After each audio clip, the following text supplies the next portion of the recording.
Good morning, third graders. I am so excited because today we are starting a new read aloud, a chapter book read aloud called Return to Sender by Julia Alvarez.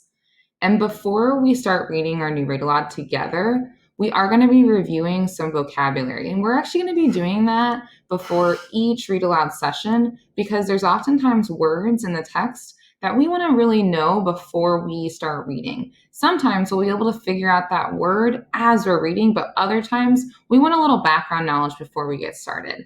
So before we even read the definition, I just want you to look at the picture and think about what you're noticing right now. What's happening in this picture? So we can already see that our word is migrant. Say it with me, migrant. We know that migrant is going to be a noun because remember that nouns are a person, a place, or a thing. So you're going to go ahead and read the definition with me now that we've looked at the picture and said the word. In three, two, one. A person who moves from one place to another, especially in order to find work or better living conditions.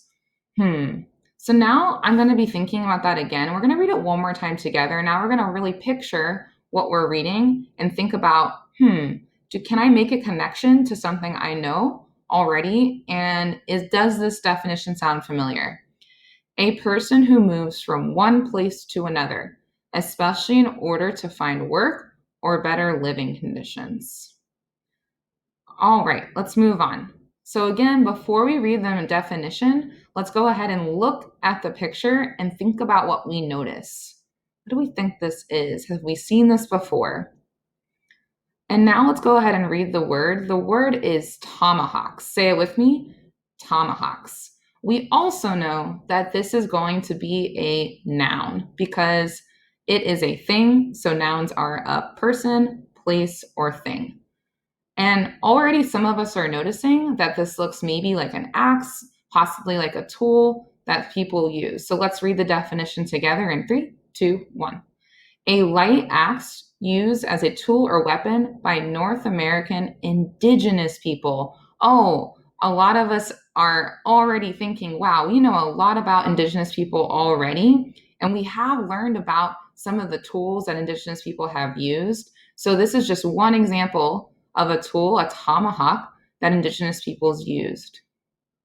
Okay, let's move on to our last vocabulary word. Now, this word is a little interesting because we are actually going to maybe be able to figure out what the definition of this word is just by reading this paragraph. Now, this paragraph is actually from our read aloud. So let's go ahead and first let's go ahead and look at this word. The word is priority. Say it with me, priority. Now, priority we already know is a noun, but this might help us try to figure out the definition now that we know it's a noun. So I'm going to go ahead and ask that you read this paragraph with me, and we're going to go ahead and start in three, two, one. But Mom was already shaking her head. Tyler should have guessed. Never in a million years would she let him stay home. School was always what she called a priority. Even if you end up farming, you never know what might happen. Mom didn't have to go on with the sentence they could both now finish. Look at what happened to your father.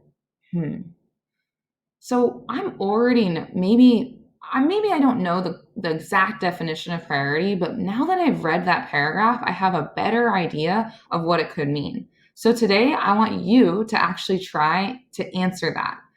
And you're going to go ahead and type into this box by using the text, I know the definition of priority means.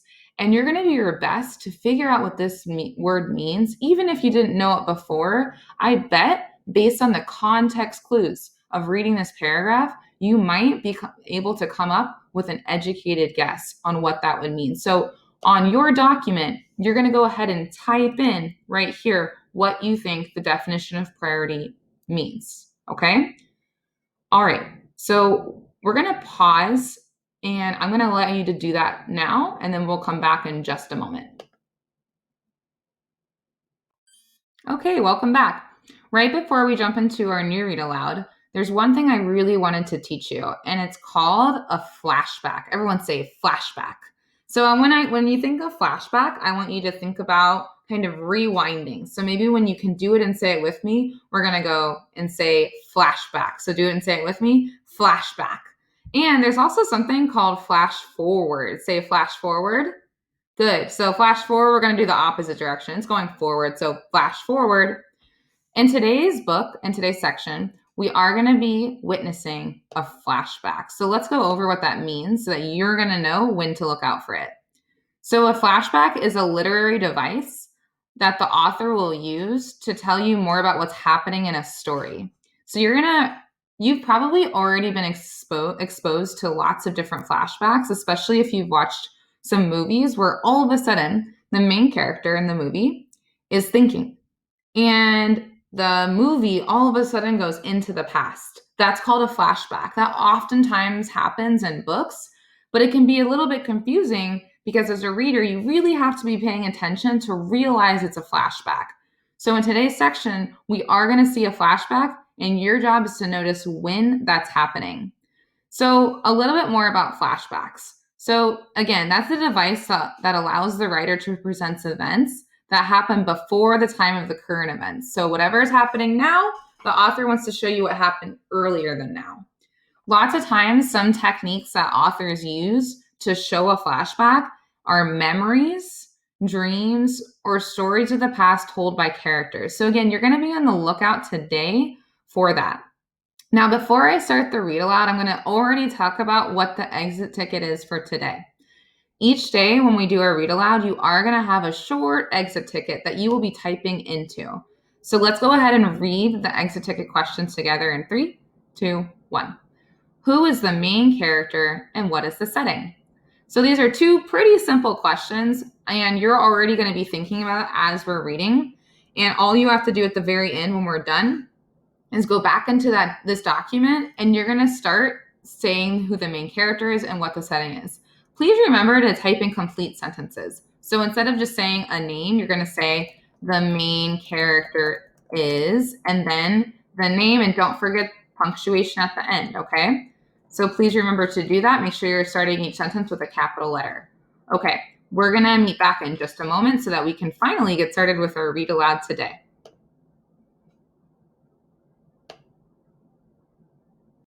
Okay, third graders, welcome to part 1 of our new read aloud called Return to Sender. I'm going to go ahead and start reading, and you are going to be following along as I read. Chapter 1, Summer 2005. Bad Luck Farm. Tyler looks out the window of his bedroom and can't believe what he is seeing. He rubs his eyes. Still there! Some strange people are coming out of the trailer where the hired help usually stays. They have brown skin and black hair, and although they don't wear feathers or carry tomahawks, they sure look like the American Indians in his history textbook last year in 5th grade. Tyler rushes out of his room and down the stairs. In the den, his father is doing physical therapy exercises with Mom's help. The TV is turned on. Oprah is interviewing a lady who has come back, I'm turning the page, from having died and describing how nice it is on the other side. Dad, Tyler gasped. Mom!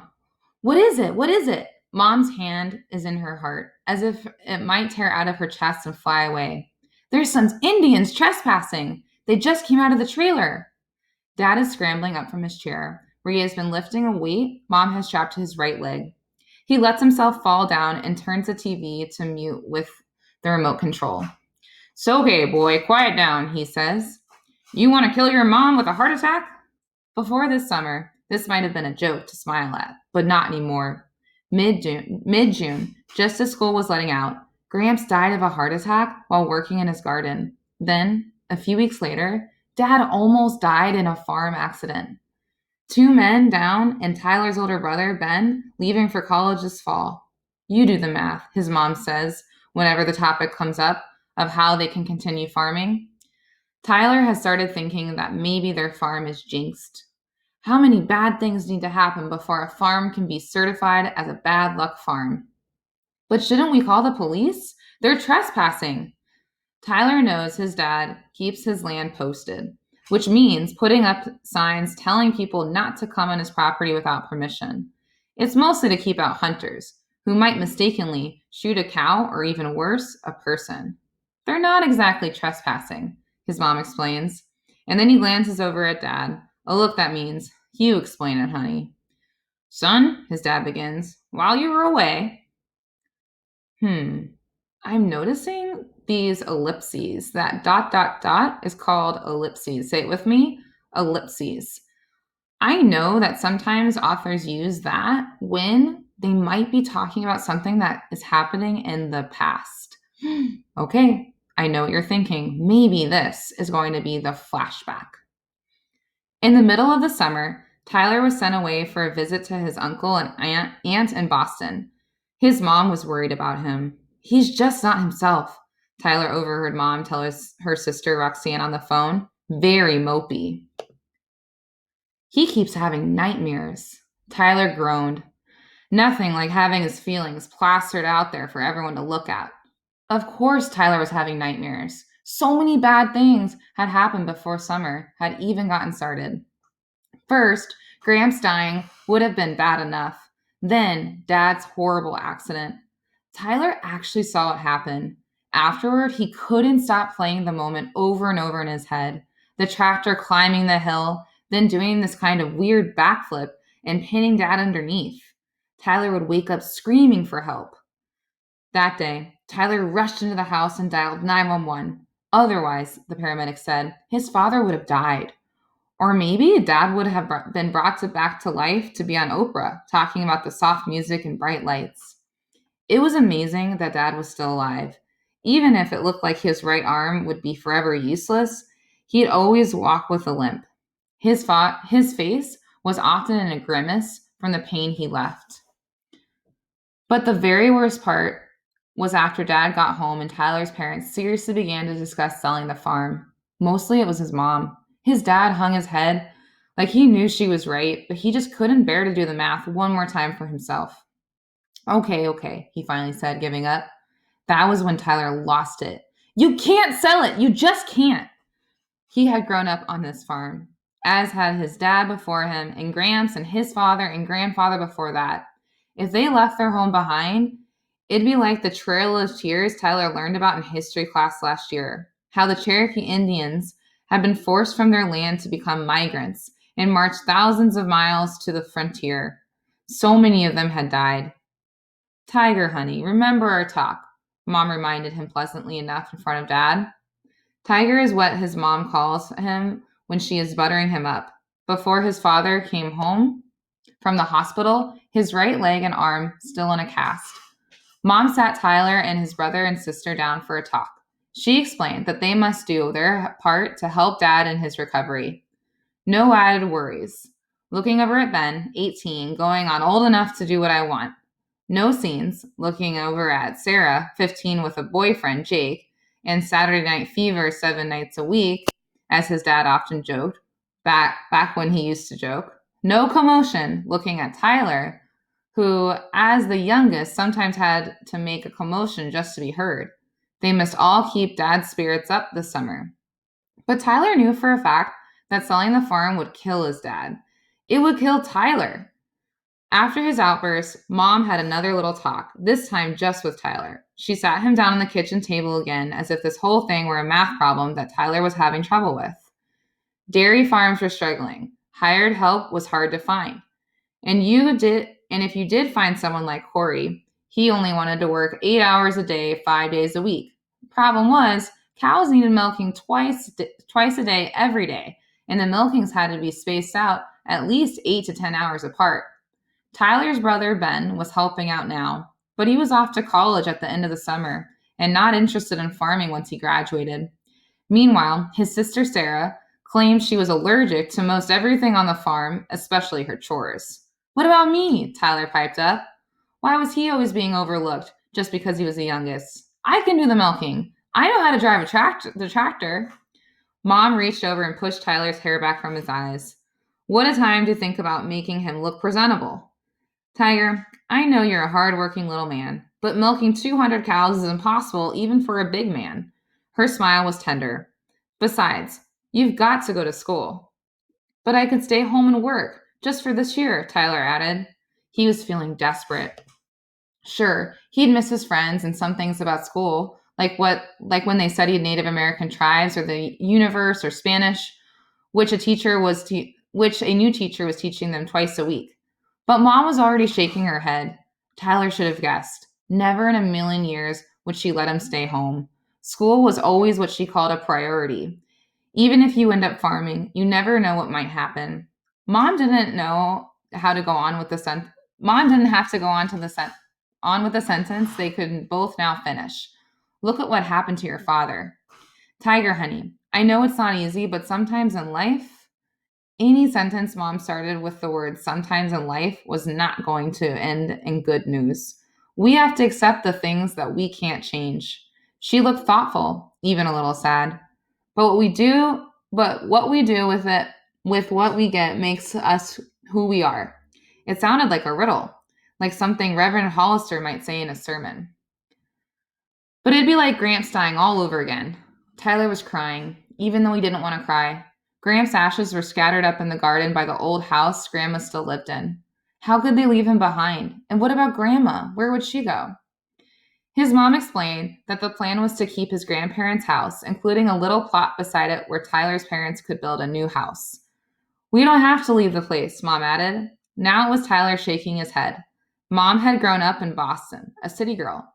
She didn't understand the way that Tyler did, the way Gramps and Dad did, what it meant to be a farm family.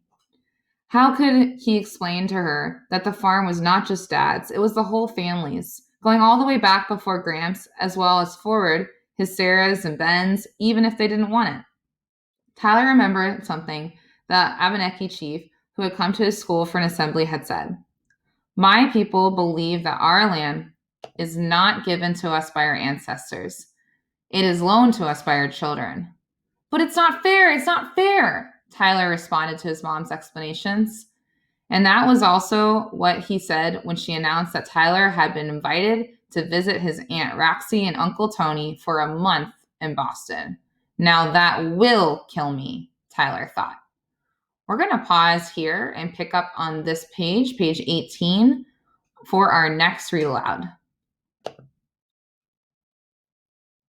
Oh, and before I go, remember to please answer the exit ticket question. And again, that's right over here. You're answering who is the main character and what is the setting of the story. Remember that the setting is where the story takes place. Okay, I can't wait to read it. Thank you.